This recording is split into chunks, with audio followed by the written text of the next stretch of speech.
Hello and welcome to livealittlehigher.com. This week we read Parashat Tetzaveh. Parashat Tetzaveh is a continuation of Parashat Terumah, in which Hashem is giving the Jewish people all the details, the architectural details of the construction of the Mishkan, all its artifacts.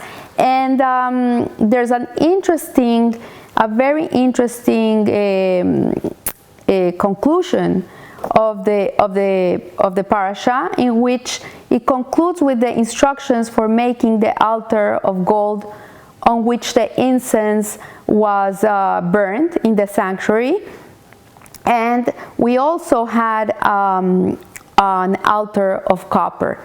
So the Rebbe in his Siha, he explains that the altar of gold and the altar of copper did not require ritual immersion because they could not become impure. So in the altar of gold, it was, as I said before, where the incense was burned, and the altar of copper was where the animal sacrifices were offered. And so there's a whole discussion here why these two altars didn't become impure after the offerings. And so one explanation comes according to Rabbi Eliezer, and this he says because they were considered like the earth. As we know, earth can never become tamei, can never become impure. It always maintains its purity. It doesn't matter if you bury a dead person in the earth, it's always going to maintain itself pure. And the other commentary about this comes from the sages, that they say that the reason why these altars didn't become impure was because the metals that were used for them were only a covering of the sheeting wood that was actually the real component of the construction of these altars, and the metal, the copper and the gold, were only the coverings of this wood, and wood also doesn't need to be ritually purified. So there's many explanations to every verse in the Torah. There's one level is what I'm giving you, and then there's deeper and deeper and deeper levels of understanding of a certain verse. Here the Rebbe gives us the sod, gives us the mystical aspect of this quandary between these sages. And he says that when God gave Moshe the instructions to erect the Mishkan, he said to him, "And they shall make me a sanctuary, and I will dwell in them." So the wording here is very strange wording. He didn't say, "Make me a sanctuary so I can dwell in it." It's like, don't make me a house so I can dwell in the house. He says, "Make me a house so I can dwell in them, in the people that live in that house." So from here we understand that the Jewish soul, really, the neshama elokit, the godly neshama of a Jew, has a spark of Hashem within it. Has a little spark of God within it. So what he means, and this is relevant to us today, as it was relevant to when the edifices were built, and what it's meaning for us, and it's relevant today, is that you don't need a building to have Hashem in the building. Hashem is not relegated to the Mishkan or the Beit HaMikdash or the synagogue or any holy place, or the Kotel, or any holy place that you go to. Hashem is everywhere, and He's within you too. He's inside of you. So you also, your body, all your organs, all your bones, all your blood vessels, your eyes, your mouth, your senses, everything that comprises a person is basically, I don't want to say a temple, because it would sound for some people like a little bit weird, but in a certain way, all our makeup is designed to carry the spark of Hashem within ourselves. So the analogy of this is in the Jewish soul is that there's many facets and capacities in a person. We have intellect, we have emotions, we have a part of ourselves that is instinctive, and we have will, and we have delight, and we have so many parts of us that are pulling to every part to a different place. And it may be that in the course of serving God, there can be an ulterior motive of why you're doing what you're doing. So for example, you're giving tzedakah, but maybe internally you want to have a plaque with your name in the building that you're giving tzedakah to. And that tarnishes the relationship, not the relationship with God, because Hashem is always there and He's always forgiven. He's never going to be upset at us. But it tarnishes the intention, tarnishes the deed.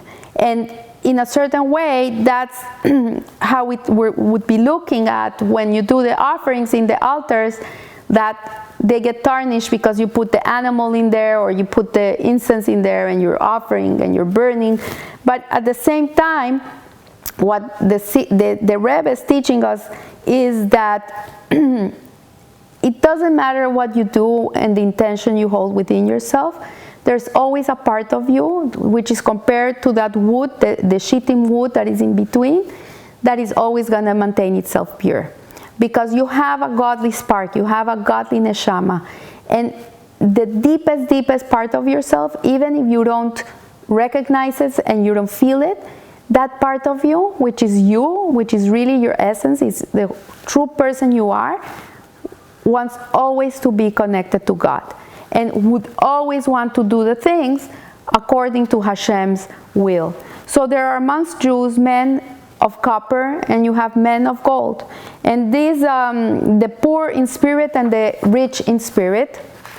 But every Jew, however he behaves inwardly or outwardly, preserves intact at the heart of his being an essential desire to do God's will. You know, in the Tanya, there's a chapter, I think it's 18 and 19, that talks that the essential soul, this part of us that I'm talking about, is willing to give his life for the name of God, to sanctify Hashem's name. And you can have a Jew that never kept any mitzvah, that he's completely assimilated, that he goes around in the world like every other person. But when he's put to the test, when he's told to go and bow to a cross, he prefers to die.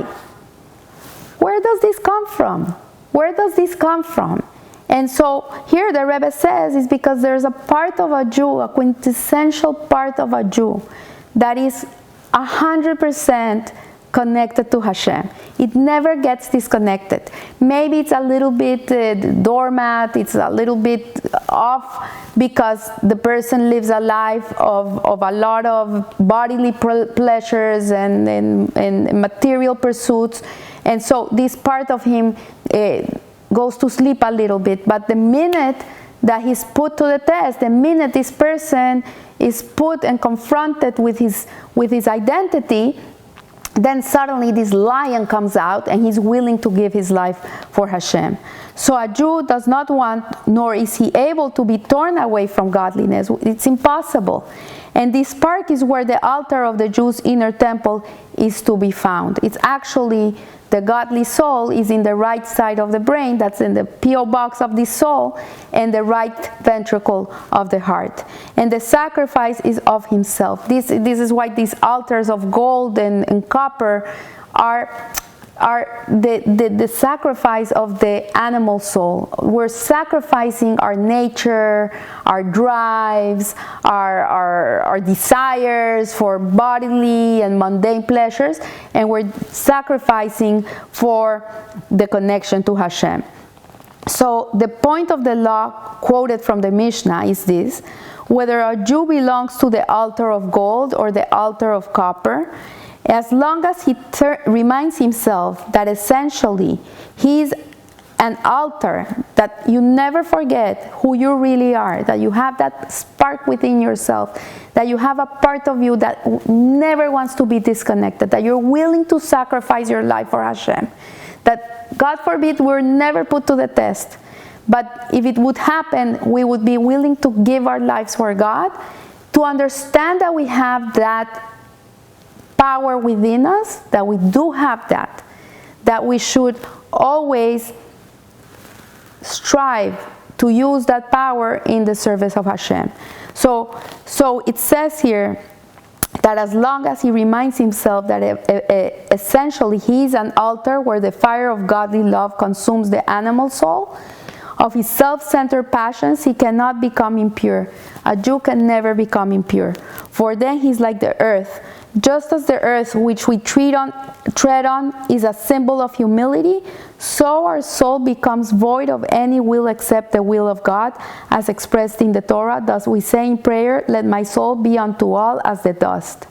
And he never said anything which he had not heard from his teachers. This is what it says, that Rabbi Eliezer, the son of Hikranos, in the other he could outweigh them all. He was right. The altars could never become impure because they were made out of earth.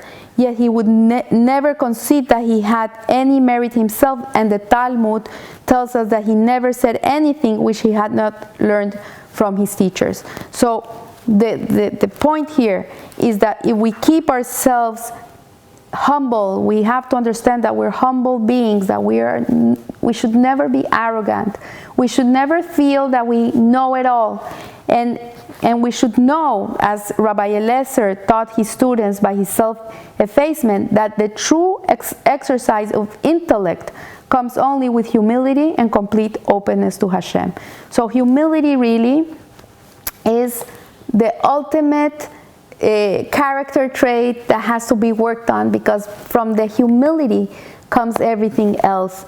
And he says, men of gold can become hypnotized by the gold. Like a person is so driven to godliness, so driven to be connected to God, sometimes he can even forget why he should be connected to God. There's a story of the Alter Rebbe that his son used to live in the upper floor of this building, and one day he heard the baby crying, his baby crying, and he wouldn't stop crying. So he went up to see what was going on, and he saw that the baby was right next to his son, and the son was learning. And the Rebbe said to him, when a baby cries, a person stops everything he's doing. It doesn't matter. And this is what it's saying, like a person that is spiritually gold can never forget to be humble, because if he forgets to be humble, then this gold is really, it's gonna hypnotize him, and he's gonna become hypnotized by it. He's gonna lose the train. So men of copper can also become over enamored by their own hard-earned resources, but still they maintain the altar of the Jew can never become impure because it is always covered. So the differences between the Jews and their occasional failings are mere surface coverings. When we fail, it's only a covering. It's only a covering. But the inside, which is the wood, is always pure. It's always humble. And their occasional failings are more surface coverings. What lies behind is always pure and so powerful that eventually the covering must become subsidiary to it. The spark will prevail, and the Jew will return to the truth which inwardly he never really lost. So this is the end of Parashat Tetzaveh.